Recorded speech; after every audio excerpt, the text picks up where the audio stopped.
Welcome everyone to our second in a series of foster care and adoption virtual information series. Today we will be talking about youth in care who identify as LGBTQ. My name is Laura Williams and I'm a program supervisor with Lutheran Family Services for therapeutic foster care and adoption. Now I'd like to introduce our speaker. Jennifer Surratt is the Director of Programs at the adoption agency C2 Adopt in Richmond. She is a licensed clinical social worker with over 20 years of experience working with youth and families. Jennifer has recently participated in a work group to assist the Virginia Department of Social Services in creating LGBTQ plus affirming policies. Welcome, Jennifer. Thank you. We have some questions for you to help our audience understand more about youth who identify as LGBTQ plus.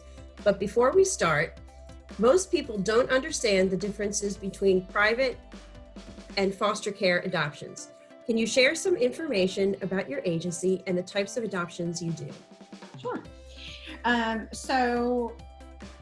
Really, I'm going to kind of introduce something that is honestly its own training topic that we're not going to tackle today.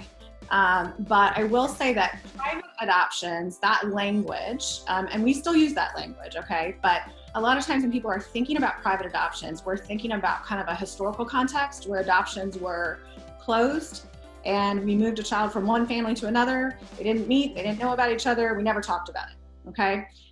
That's not best practice. That's not how we do things anymore. So that's not what we're talking about when we say private adoptions.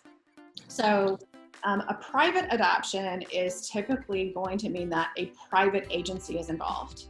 A public adoption is a public agency adoption. So there's really, in the state of Virginia, 3 different types of adoption. There's parental placement, which is typically infant, and that's where a birth or first family choose an adoptive family and make a placement plan with that child moving directly from the birth first family to the adoptive family. The second type of adoption is a private agency adoption. Again, most typically involving infants, but it can involve children that are older. And that is where a birth or first family will make a placement and the agency takes custody. So child goes into the custody of the agency then gives custody to the adoptive family. The third type, which is the type from foster care, and that's the one that we're talking about today a lot, is public agency adoption. That's where a public local Department of Social Services holds custody of a child. And so the birth or first family in this case typically have lost the opportunity to parent their child and DSS has taken custody. Then DSS places with the adoptive family. In order to adopt in the state of Virginia, you have to be a licensed foster or adoptive family. And the way that you go about doing that is you can either become licensed through a private agency, and typically private agencies have treatment foster care programs. So LFSVA, who's on this call with us, they have an awesome TFC program. UMFS, Intercept, that's just to name a few agencies in Virginia that have treatment foster care programs that are private agencies. You can also become licensed through your local Department of Social Services. There are 120 in the entire Commonwealth, so there are a lot. You do not have to be licensed by the locality where you live. So for example, I live in the city of Richmond, but the 2 surrounding counties to me are Chesterfield County and Henrico County. Even though I live in the city, I could become a licensed foster parent with Henrico County Department of Social Services. So in order for you to accept placement of a child into your home, either for the purpose of foster care and or adoption, you have to be licensed. And the way to do that is working with a private agency or a public agency. That kind of stuff. There are a lot of if this, then that, and kind of choose your own adventure that we could spiral into there, but that is pretty much the foundational to all of it. That was perfect. Thank you. Thank you for giving us kind of that baseline of explaining that. Now on to our topic for today. Can you get us up to speed on what is going on with youth who identify as LGBTQ? Sure. I think just the simplest answer is that there are more youth that are coming out And there are more youth coming out at younger ages. My experience and kind of just my observations of what we're seeing is that the youth are a generation that they are extremely passionate about making this world a better place for themselves. They're passionate about making this world a better place for their elders. And they're passionate about making this world a better place for those that are going to come after them. And so this group of kids, and I'm saying kids, but anywhere from childhood all the way through like 25, that kind of demographic of folks, I really do think that they're a lot more social justice minded. They're a lot more vocal. They are mobilizing in different ways to really advocate for their own needs and make sure that we all kind of listen to them and create policies that are going to be supportive and affirming. Thank you. What kind of vocabulary do you recommend we use for you to identify as LGBTQ+? Okay. So I think the first thing that I would say is that you ask and then you respect what the answer is. So one example is pronouns. My pronouns are she, her. But if I meet Jessica and Jessica says, my name is Jessica and I want you to use they, them pronouns, I don't use she, her pronouns. I say, hey, Jessica, it's nice to meet you. And when I'm talking about Jessica, I said, oh, have you met Jessica? They're in the 8th grade. I think you'd really like talking to them. Pronouns are a thing that are hard, I think, for folks. I don't quite know what the mind block is there because you just have to practice it. They, them pronouns, I think, sometimes trip people up because they're like, well, that's weird. It's a plural. But the thing is, it's actually not hard. Just practice and you can get there. If Jessica says, I identify as bisexual, I don't challenge her by saying, I don't think so. I think you're straight. You've only ever had boyfriends. I say, oh, Jessica's bisexual. So I think it's really important that we allow people to establish their own identities and to tell us who they are. And that when they tell us who they are, that we respect that and that we affirm that and we support that. The acronym itself, so LGBTQ+, and there is a resource that you all will get after the fact. It gets better. That's several pages that has a very extensive glossary for terms. But the L, lesbian, G, gay, B, bisexual, T is for transgender, and I'm putting an emphasis there because you might hear people say transgendered, and that is not typically the accepted term any longer. Because transgender is who you are, and it has nothing to do with what I was or what I'm becoming. I am transgender. It is its identity. Transsexual is another term that we really don't use any longer.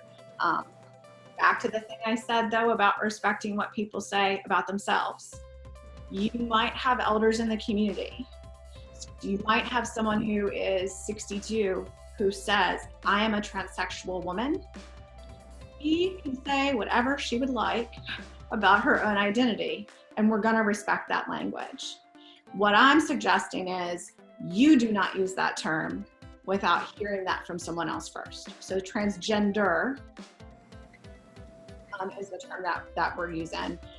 You might also see that shorthanded as trans, just R-A-N-S, trans. So trans youth. And then the Q can be questioning and or queer. Another word of note about the word queer, that's a word that's really been reclaimed by the community. And it holds a lot of discomfort for, again, some older folks because it was a disparaging term, it was an insult, it has a lot of pain for them. Younger generations, and particularly again around kind of activism and advocacy and social justice, that term is being reclaimed.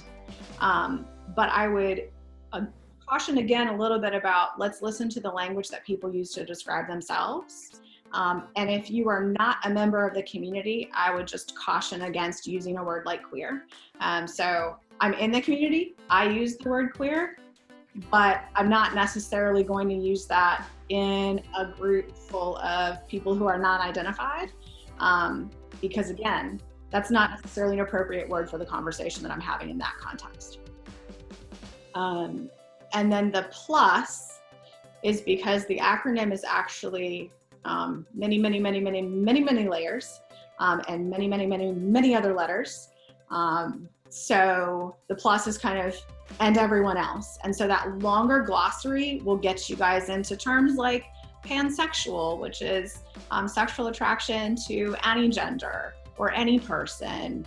A can mean asexual, it can mean agender. So there's lots of other possibilities. So the plus is kind of letting you know, and the list goes on. And then back to what I said in the very beginning, how you identify, that's how we're going to determine what I should be saying and what language I should be using. Mm-hmm. And I think that handout will be very simple, that you are helpful, I should say. Absolutely. The other quick thing I just want to throw out, which again, this is also its own training, is helping folks understand the difference between sexual orientation and gender. They are not the same thing. They are different. So my sexual orientation is who I am attracted to. My gender is how I identify and how I express myself. So for me, my sexual orientation, I use lots of different words: lesbian, gay, bisexual, queer, depending on my audience. My gender identity is female. My gender expression is female. But you might have someone in the community who is identifying as a lesbian, whose gender identity is female, whose gender expression is masculine. So you might have, a youth that you're working with where she is not going to tell you, I'm transgender. She does not believe that she is male. She is not identifying in that way. But if you take her shopping at the store, she is not heading to the side of the store that has girls' clothes. She's going to go to the side of the store that has boys' clothes. She's still using she pronouns, her pronouns. So that's what we're talking about when we're saying gender identity is something different than your gender expression. There's also, I don't have any stats on this, but I feel like what's cool about youth is that they really are kind of opening up this oyster for us of, hey, look at all these ways to be in the world. And I think that that's really awesome. Non-binary folks is an increasing population of people. And non-binary means I don't identify as masculine or feminine. I am somewhere in between those things or somewhere outside of that continuum entirely. I am my own thing. I am neither this nor this or nor in between. Non-binary folks sometimes will have a set of pronouns like he, ze, but a lot of times non-binary folks use the they, them pronouns. So that's where that comes in. But I do just kind of think it's important to understand that if you're talking with someone who is a trans woman, so that means that that person, when they were born, they were assigned male. They are a woman, they are a trans woman. They are attracted to other women and they identify as lesbian.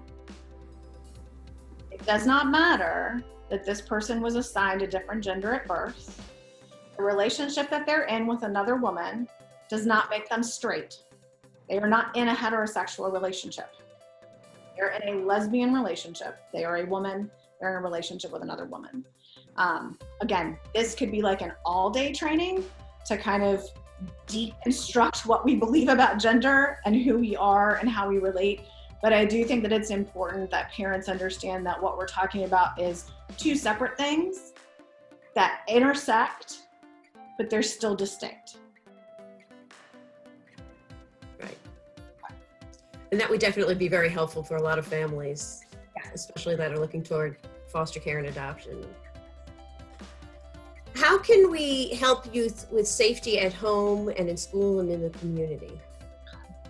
I think the number one thing is to get really clear about zero tolerance policies on bullying. And when we talk a little bit later about some mental health concerns, we're going to talk about how our youth are really significantly impacted by issues of bullying.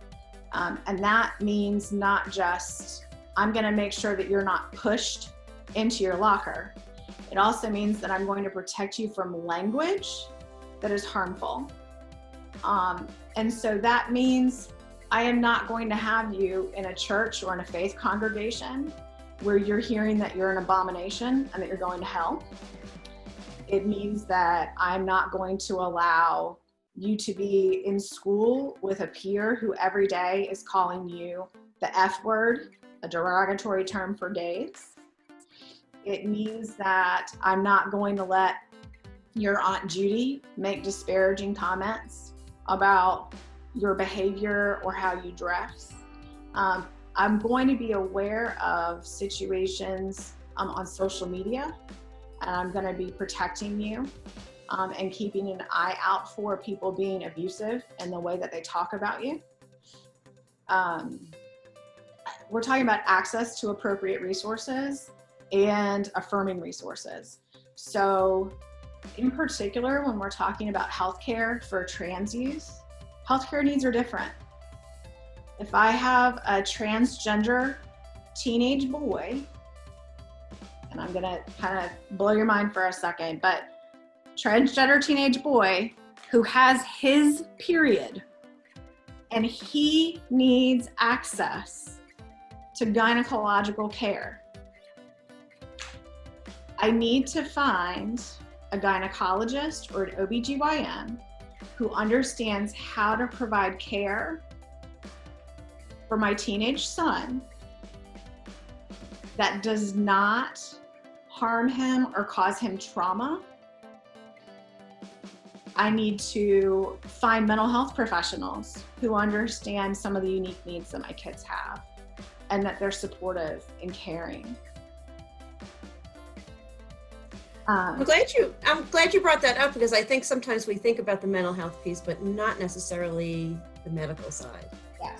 Yes. I mean, it's everything, you know, it's dentists. It's because when you go into, and particularly I think it comes up more frequently with maybe our trans youth, but you know, most every form asks you to check a box about whether or not you're male or female. And a lot of people make assumptions about whether or not you're allowed to check the box that you checked based on how you appear. And so even going to the dentist, if your trans son checks male and then the staff says, hey honey, oh, you know, you're so pretty, you know, oh, she's ready to, you know, go on back, sugar, you know, and you're using words, that's harmful, that's hurtful. So we do need to think about that all along the spectrum of who are all the providers that are interacting with my kiddo and making sure that they're surrounded by folks that are going to help them and protect them. Safety at school, particularly around bathroom access, is critical and key. We need to make sure that our kids have access to the bathrooms that they need to have that align with their gender. So again, my trans son, don't be telling me that he needs to hold it all day and can't use any bathroom anywhere, or that he has to go in the girls' bathroom because that's the gender he was assigned at birth. We need to think about those types of things. We need to think about PE, that kind of stuff. Access to events. So thinking about things like senior prom. And happening less now, but it doesn't not happen. Dress code. You know, girls aren't allowed to wear suits and boys aren't allowed to wear dresses. You have to go with an opposite gender date. You know, no same-sex couples, no same-gender couples. So making sure that we're just kind of paying attention to what are the experiences that my kids are having. The other thing about safety is what you would do for any kid, which is listen to your kid. Believe your kid. When your kid says, something's going on with Mrs. Smith. I just feel like she targets me. Before we go and say, oh, I'm sure Mrs. Smith loves you. I'm sure it's fine. You just think that. Maybe we could go ahead and say, you know what, let's try to figure out what that could be. And let's try to figure out ways for you to feel better when you're in Mrs. Smith's classroom. So, this is also kind of across the board stuff. This isn't unique to our kids that are LGBTQ. It's just, these are the specific ways in which it might show up for them. Mm-hmm. Mm-hmm. What considerations do we need to make around boundaries for dating relationships? And what about household expectations? So I think the big thing that comes up when I'm talking to parents of teens is, I think we all grew up with similar kinds of rules that always went along gender lines, which is I could have girls in my room, but I couldn't have boys in my room, right? So my sleepovers were with girls, and if I asked to have a sleepover with a boy and that we were gonna like crash in my room together, that would have been met with like, I don't know. But that's because everybody was assuming I was heterosexual, and that somehow if there was a boy in my room, that meant we were gonna be having sex, which lots of issues why that's wrong thinking, not just here, but we kind of need to have, I think, case-by-case conversations with our kids and be listening to them and thinking about it. Because I'm not sure that I advocate in the direction of a blanket policy of, well, because you're telling me that you're lesbian, you can never have a sleepover with a girl. I want you to be able to have friendships where you have sleepovers. But I do think that we're gonna have to have some open dialogue and some trust about you not having a sleepover with somebody who's actually your girlfriend. And what does that look like? And how do we have conversations about, maybe they are just a friend, but maybe you're catching feelings. And how do you address that when you start to catch feelings? So this is really about communication. In terms of household rules and household expectations, I think it's important to kind of think about the things that we, again, believe about gender and say about gender. Do we have, rules about what boys are allowed to play with or girls are allowed to play with, what boys are allowed to wear and girls are allowed to wear? Are we upset or shocked when people deviate off what we would consider the norm? Because even if we don't have a rule about it, our kids watch us, they observe us. And when you're talking about kids who have histories of trauma, they are some of the best detectives in the world. They are always looking, always watching, always paying attention. And so if I'm out in the community and someone walks past me who is masculine in their appearance, but wearing a dress and makeup, and my eyes kind of do like I can follow that. I paid attention to that. Mm-hmm. I made decisions based on my reaction to that other person. And even though I tell them I love them and it's okay with me if they want to express their gender, there's a part of me that doesn't mean that. So it's really, really important that I think you're having a lot of conversations with your kids, that you reach out for support to other families who have done this, who've gone before you, and ask them questions. How did you make decisions about sleepovers? How did you decide whether or not you were going to do gender blockers for your prepubescent son? How did you decide which dentist to go to? How did you decide who was the best therapist? There are folks absolutely out there that are doing this and doing this well. And I love them for it, and I respect them, and I admire them. And they are a wealth of knowledge. On the resource list, I think I included PFLAG, but if I didn't, PFLAG is Parents and Friends of Lesbians and Gays, pflag.com or org, I'm not sure. But that's a great organization. that is going to have a wealth of information for folks that are trying to figure out, as a family member, how do I support and love and affirm and help people grow into who they are? Great. Laura, can I interject a question? Please do. Okay. Jennifer, can you talk a little bit more about school and what advice you would give to parents who are maybe having a problem and how they can advocate in the school system? I think the first thing to do is always try to address it with the person it's happening with first. I mean, kind of, in some ways, this is kind of like your typical business model. Like, you're having a problem with your peer, like, go to your peer first. That doesn't work, go here. That doesn't work, go here. If you're talking about issues of major safety concerns, then I think you jump it. Like, there's no like process. Like, if you're talking about a safety where like my child is in having an emotional risk at a level where there's suicidality is popping off, you jump. If they are being physically harmed, you jump it. But if it's something where it can take, you can allow for some of the steps to negotiation, I think that you do it in that way. The other thing is to look at maybe talking to things like ACLU, Equality Virginia.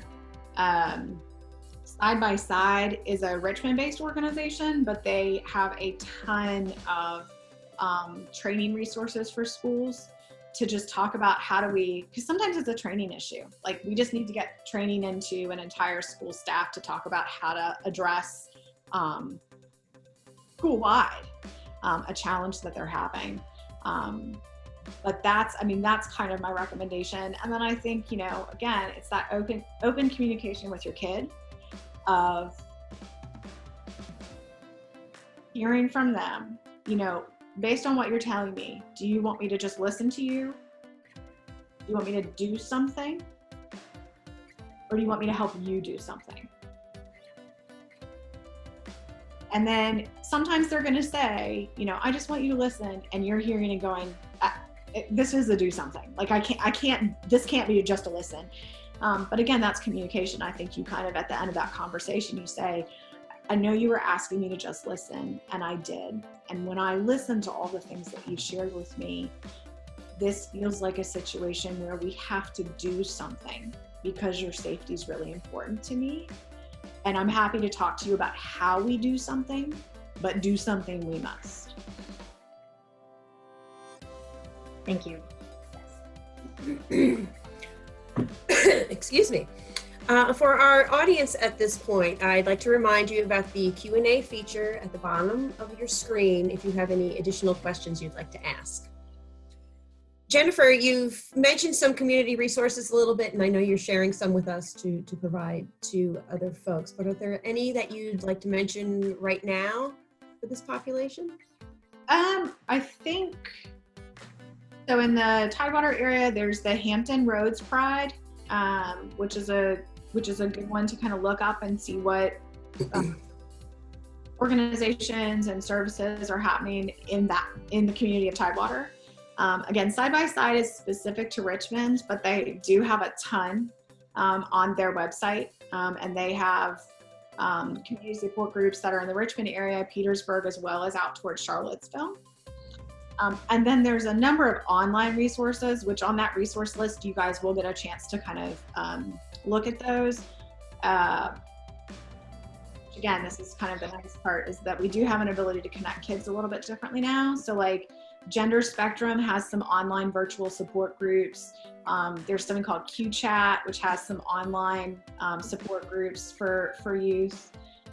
So there's also kind of some online things. There's also a couple books. This one is, this is a book for parents of gay kids. And this is formatted to be set up with a lot of Q&A within it. So one of the questions that I've just flipped open to is, my child is bisexual. Does this mean that they can later choose to be straight? So it just really has some good information. And then there's also interspersed pages that are actually first person, kids perspective writings. I am always looking for books that you do not have to have a degree and you don't have to wade through 1,000 chapters. And so this is one of those books where it's like, pick it open one day, flip to it, read the 2 questions you want to read, shut it and never look at it again. Fine. So it's really user friendly. You can get it on Amazon, you can get it at Barnes & Noble, you can get it at a small bookseller. So that's on that resource list that you guys will see. The other one is Sex is a Funny Word. And this is a really nice kind of sex education book with cartoon people of all shapes and abilities and sizes. But it really walks through. So, here we go.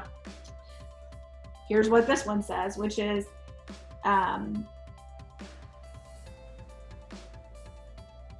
so before then, obviously we were talking about parts, like body parts. Now that you know more about middle parts, you might be curious about who has which part. After all, we keep these parts covered, so you can't tell just by looking at a person. Most boys are born with a penis and scrotum, and most girls are born with a vulva, vagina, and clitoris. But having a penis isn't what makes you a boy, and having a vulva isn't what makes you a girl. The truth is much more interesting than that.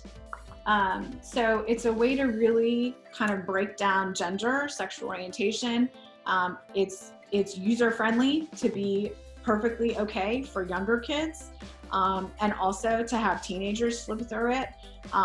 My kind of life hack when I'm doing therapy with teenagers and I'm going to show them a book that's for younger kids is to have them be my helpers and say like, hey, so I'm working with like a bunch of kids that are like in 3rd grade right now, and I found this book and I think it's a good one, but would you read it and let me know what you think? And then they read Riley the Brave, which is one of my favorite trauma books of all time. And they give me feedback about whether or not it's a good book for 8-year-olds, and a 16-year-old just got what I think they needed. So even if it's reading a little bit young, I think you can always say like, hey, like, would you say like this is a good book for 10-year-olds or 12-year-olds? And you can give it to your 17-year-old, even if they think it's babyish. So. Great. Can you talk to us a little bit about the unique mental health needs of LGBTQ? Absolutely. So I'm going to be looking down because I'm going to actually read some stats here so I don't muck stuff up. The first thing is from the Trevor Project, which is actually a 24/7 mental health hotline for youth who are in a mental health crisis and having thoughts of suicidality. There was a statement that their CEO put out just to be considering how COVID-19 might be impacting these youth in particular. LGBTQ youth already face increased risk of anxiety and suicide and disproportionate rates of unemployment and unstable housing. The COVID-19 global pandemic has the potential to exacerbate these ongoing concerns and create new, unique problems.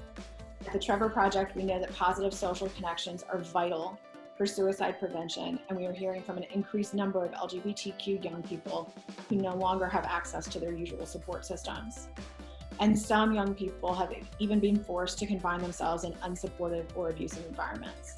So, the risks to this population are unique for the space that we find ourselves in right now. Some of the other stats are that trans youth are 4 times more likely than the general population to experience depression. LGBTQ peers are also experiencing depression symptoms more than heterosexual peers. A 2016-2017 HRC study, the Human Rights Campaign is HRC, 28% of gay youth and 40% of trans youth were depressed most or all of the time in the previous 30 days compared to 12% of non-LGBTQ youth. Gay youth were more than 2 times as likely to feel suicidal over 4 times as likely to attempt suicide. In another study, 1/3 of transgender youth have considered suicide. 1 in 5 transgender youth have made an attempt. Restroom access has been found to have a profound effect on transgender youth well-being. One study showed that trans students that were denied access to gender-appropriate facilities on college campuses were 45% more likely to try to take their own lives. We also have rates of substance abuse in the LGBTQ plus community that are higher. LGBT high school students and young adults were significantly more likely to report recent alcohol and marijuana use compared to their straight peers, 25% higher.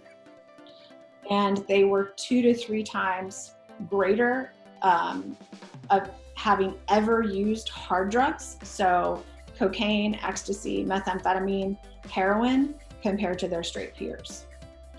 So, when we're talking about the mental health needs, we're talking about, we have really, really high rates of depression and a lot of coping strategies that aren't great. Substance abuse, suicidality is a coping strategy. It's not great, right? But, the other piece there is that the reasons why those mental health disparities are happening, the mental health experiences are happening, is related to their experiences with oppression and systems, okay? So they are not depressed because they are gay. Like, oh, well, if you were just straight, you wouldn't be depressed. No, that's not how it works. I am a gay person and I am depressed because the systems and the people that I interact with are reflecting back to me that there is something wrong with me, that I am not okay, that I am a bad person, that I am terrible, that I am disgusting, that I am worthless. And when that stuff is assaulting me all day, every day, that is what creates my depression. Being gay in and of itself, not so much. Because what we find is that kids and youth who are in affirming families, their mental health is the same as straight and non-LGBTQ peers. So when you have a supportive environment, you have an equal playing field. So I don't want people to get confused thinking like, well, if they're just not gay, they'll be fine.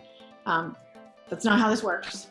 They're gay, they experience oppression and discrimination, which then creates mental health systems. When I think the bathroom example is one great thing, if you think about how many times a day you go to the bathroom, and particularly when we're not in a pandemic and you're out and about at school or in the community, that is a multiple times a day reminder. You can see how that would be very triggering. Mm-hmm. And just one example. Yeah, and just to comment on that, I mean, going to the bathroom is a pretty basic right. It's a basic necessity of our bodies, and so it's a reminder for people that people don't accept their basic rights. Absolutely.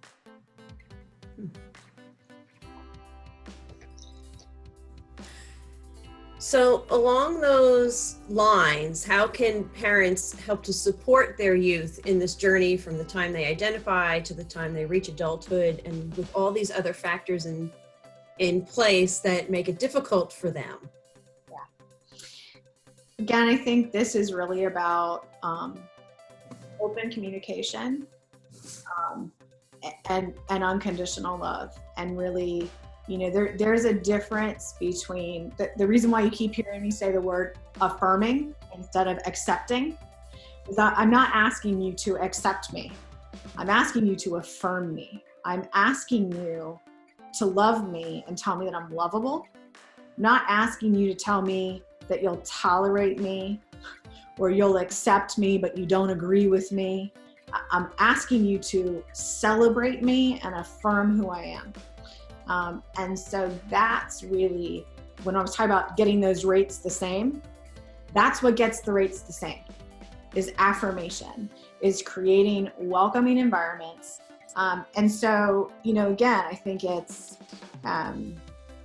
having strong family bonds. I think that and maybe there's a question later, but, similar to kind of what I was saying earlier is you need to think about who is your family around? What are the messages that your kids are getting? And then you need to make decisions about whether or not you're going to continue to interact with those people and those systems and those communities. This would be the same advice I would give for families that are adopting transracially. Or you know what, your racist uncle that you don't know whether or not he's going to drop the N-word, you don't go see him anymore. Full stop. And I'm sorry that's hurtful. That's hurtful to you. I know that you're losing that relationship. I know that if you have to leave your church, that is an immense loss. And I don't want to downplay how much that will hurt you. But it hurts more to ask your child to come into that space with you in a place that is supposed to be about love, and to get information and messages that tell them anything but. So, part of it is, looking at who are the people that come over to our house? What kinds of things do they say? What kinds of things do they joke about? Are they people who can be educated? Because sometimes maybe you've got somebody who's using a word and it's like, hey, I got to let you know why we're not going to use that word in our family. And they can change. And that's okay. And that's good. I think looking at, trying to create supports between yourselves and other families, again, kind of this idea of, if you haven't done this before, reach out and get some help, get some support. If you're a foster family, reach out to your social worker and see if they can connect you with resources. If you're in an affirming church, see if there's another family in your congregation that you can link up with to kind of have these conversations. Because I think community is just as important for our parents and our entire family system as it is for the individual youth. A lot of the information that you've provided and things you've talked about actually can apply to adoption, but also to the foster care system and to families that adopt or foster transracially, or just in general in the system. It's just good information to remember, to be affirming, celebrating, welcoming, looking at your community and who's around you. That's something people don't always think about. So research shows that LGBTQ plus youth are overrepresented in the foster care system. About 4.5% of general population identify as LGBTQ plus, while approximately 1/3 of youth in care identify as LGBTQ plus, according to a 2019 study done by the American Academy of Pediatrics. Can you share your thoughts on why youth are overrepresented? So one piece to that puzzle has to do with, quite frankly, kids being kicked out of their homes. That's a factual reality. Another piece to that puzzle is also, I think, the unique mental health needs that we've kind of talked about. So if you've got a youth who is in a family who maybe they want to love their kid, but they don't know how, right? They don't have, this is a skills deficit issue. This is not necessarily about good people or bad people. But you've got a kid who's been in and out of hospitalizations for suicide attempts, and they're involved with the juvenile justice system because they're constantly running away and engaging in a lot of risky behaviors, and they're stealing to support a drug habit. I get that that's a more extreme case, but you might have a youth who has those complicating factors that, again, they're resultant from their experiences and some internalized pressures that they're having around their identity.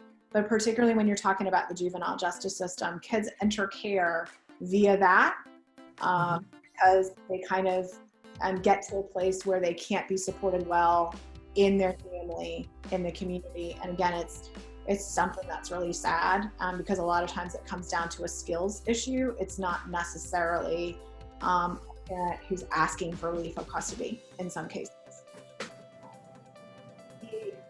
On the other side of that, for kids that are maybe already in care, okay, so not why are they coming into care and they're already identifying, but why are kids identifying when they're in care? And I don't have any research to back this up. This is just my own I wonder. Something that's very unique to youth impacted by foster care and adoption is that your identity is upended. You lose connections to everything and everyone. You lose your sense of place, your sense of belonging. And so I believe that youth in care strive for identity and belonging more intensely than the general population. And if you again, whole other training, if you know about the 7 core issues of adoption and you talk to adult adoptees, the place, that the yearning to be and to understand who am I, and identity formation and development is a huge task that is very uniquely, it's a unique process in the way that it unfolds in foster care and adoption. And so I kind of have this kind of question mark for myself that perhaps because our kids have those experiences where they're connected to no one, they're connected to nothing, they've lost so much, they're unsure of so much, they work harder and establish sooner some truths about themselves because that's all they have.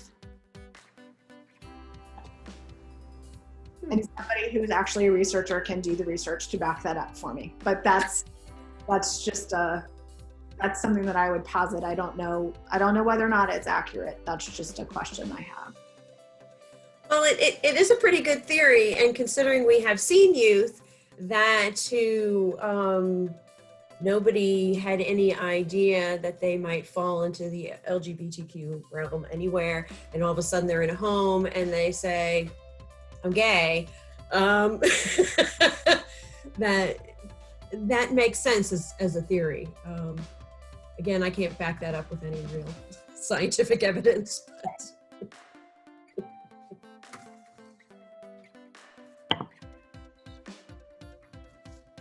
Okay. Now we have some additional questions that Jeannie's going to ask. And again, as a reminder to folks that we have the Q&A feature at the bottom if you have additional questions. Thank you. I do have a question about something that you were talking about earlier, about the gender expression. Do you think that as a general rule of thumb, that it would be good for parents to ask a youth that comes into their home about their gender expression and their sexual orientation? I think it's a tough call. I think the easiest way to kind of tackle that is just to get everybody in the habit. And this is something that even trying to get professionals to get in the habit of this is awkward.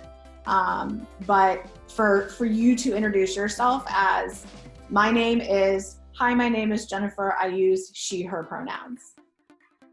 And if you have no idea why I just said that, I'll explain it to you. Like, it doesn't hurt me to say like, oh, the reason why I mentioned that is because, pronouns are important and I like to let people know what pronouns are. And so to create that as kind of like how you introduce yourself to kids that are coming into your home, because that's also right away letting them know your level of comfort with discussing those kinds of things. So it's, hi, my name is Jeannie. Welcome to our home. I use she, her pronouns. That's, my husband, Dan, he uses he, him pronouns. That's, our son, Jack, he uses he, him pronouns. But it just, I think, cues them the same way that, if you want to throw a rainbow flag magnet on your fridge, just like what are the markers that let me know that these are safe conversations to have. And then, I do think you kind of have to let kids come to it on their own, because there's also kind of there's a risk in pushing people before they're ready. Perhaps that is very, very much their identity, but if they haven't arrived there yet, and you're introducing it, that can be a challenge. So it's more, and again, kind of like adoption, trauma, talking about your foster care story. Like the way that I let you know it's safe to talk about it is I talk about it first. So I'll say, my name is so-and-so, these are my pronouns. You get to watch how I dress. Again, I look at my friend group, and this weekend we're gonna go to a cookout, and you get to see, you know, Aunt Janie and her wife, Aunt Susan, and Aunt Susan's gonna wear, you know, a polo shirt and cargo shorts, and Aunt Susan, you know, gonna wear a sundress. And you're gonna see that these are kind of the representations of people that we hang out with and that we're around. If you don't have those folks in your life, TV, movies, like, hey, what's our Friday night family movie that we're gonna watch? Okay, thank you. Just have a couple more questions. So these series of videos that we're doing is about helping prospective parents make decisions about foster care and adoption. So do you have any additional information that you want to share to help people make that decision if they're interested in fostering, adopting, specifically in LGBTQ plus youth? I think the biggest thing is, you know, it's worth going to orientations that might be available through various agencies and kind of getting some more information about like the nitty-gritty nuts and bolts about exact process, and way more than we can cover here. If you're interested in parenting kids who identify as LGBTQ specifically, I think that's part of that process when you're becoming licensed. So part of that mutual family assessment process is that it's a back and forth conversation between you and a social worker about your capabilities and skills. And so it's everything from, you know, oh, we really want to parent a sibling group of 6. Okay, but you live in a 2-bedroom apartment. So, you know, it's capacity. It's what kind of physical space do I have in my home for this? It's discussions about flexibility. You know, do I have a flexible enough job to take the phone calls that I might get from the school system about little Johnny acting out again and having some behavioral challenges? It's, you know, do I live in a community that has the right kinds of resources for the kid that's coming my way? You know, do I live in a rural area where nobody is affirming or accepting, and there's a lot of there's a lack of resources, and the closest resource I could get them to is 2 hours away? So those are the kinds of considerations that I think all families go through when they think about the kind of kid. And then what winds up happening is you would be able to have that conversation with your agency, whether that's a private agency or a public agency, to say, hey, you know, if there were an LGBTQ youth, I just want to let you know that I would want to be one of the first families that you consider for them, because I really think that I have something special in my particular skill set that would really lend itself to parenting that kind of kid well, in comparison to maybe some other types. So it's kind of a conversation and a mutual assessment back and forth about what would it take. And really it's taking those first steps. And I would also just point out that even if you're not sure that you are prepared to be a foster or an adoptive parent, I still encourage you to learn more about the needs of the system and the needs of the kids in care. Because even if you're not maybe ready to be a foster parent now or ever, maybe just knowing that, oh, wow, that's what's happening, you could then be the support to, you find out that there are a couple neighbors who are foster parents. They need support, y'all. They need respite. They need a break. They need somebody that will take their kids for a couple hours so that they can get some breathing space. So it could be that your role is a support to families who are foster or adoptive families. But you can still learn about that by learning more about the needs of kids in care. And so I really encourage you to just kind of open the door to possibilities, that there might be a role for you somewhere. My role is a professional. I'm really good at what I do professionally, and I don't necessarily have the capacity to be able to do this well and then also be parenting a kid through foster care or adoption.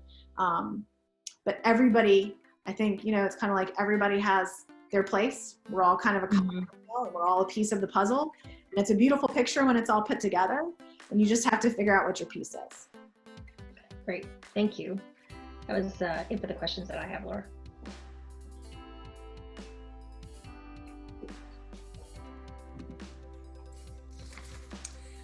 Jennifer, is there any final thoughts that you'd like to share with our audience before we wrap up?